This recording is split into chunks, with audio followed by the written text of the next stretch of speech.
Food lovers are really excited right now about Scandinavian food, so I thought I'd try some out. I'm taking a team of Alaskan Huskies into the wastes of central Norway. They're climbing into their own harnesses. That's amazing. I mean, you couldn't get me out of bed this early in the morning to go for a run in the country. The brakes.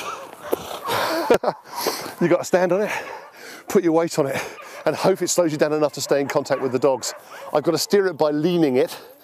There's no steering wheel or anything like that. This is going to be intriguing. Stay on this one and never let the stage go. Okay. Go on then. We're on our way in these dog sleds to a Sami encampment where I hope we're going to be grilling some meat over fire. That obviously works on the assumption that we are going to get there alive, and there are absolutely no guarantees of that at the moment. Oh, holy hell.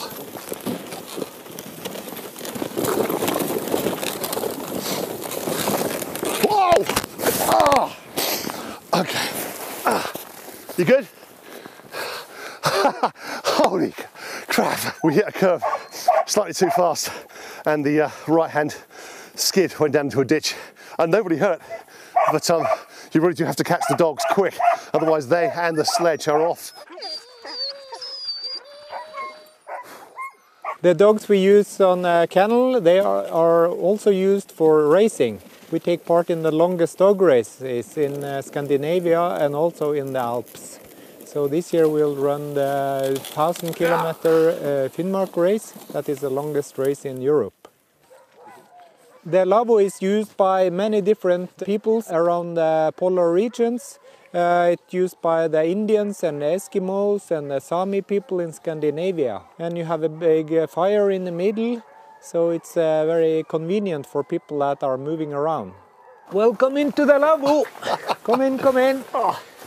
This is our chef for tonight. This is Hayward. Good to meet you. Nice to meet you. And what are we eating today? I'm going to serve you a sirloin of moose with some creamed root vegetables and a local potato, almond potato. All on the fire. All on the fire. Good to see you're importing English salt, though. That's very, very pleasing. Yeah, you always salt until you think it's enough, and then some extra. That's the international global chef secret, isn't it? Do they put on a lot of fat because of the cold weather, or is it very lean meat? Yeah. You know, the moose is big. When it's hanging ready to carve down, it's 200, 250 kilos, so it's a big animal. And it needs to hang a lot longer than, you know, small reindeer, and to get the tenderness. But it's really good meat, and it's a lot of meat on the moose, so... Good. After that, I could eat a lot of meat. Yeah. Oh, I must say, after that little lot, I'm so hungry I could have eaten one of the dogs. We have a moose fillet that's been fried in the local organic butter over a birch fire with a reduction of balsamic and red wine to go with it. These are the amazing local almond potatoes, and then this is a mixture of potatoes, the tiny locally grown carrots, again stunted by the cold, but with very, very concentrated flavours, mixed with cream and onions. Just a perfect mix.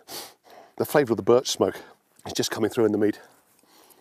It's not by any means melt in the mouth tender, but it's good worked, strong meat with a great flavour to it.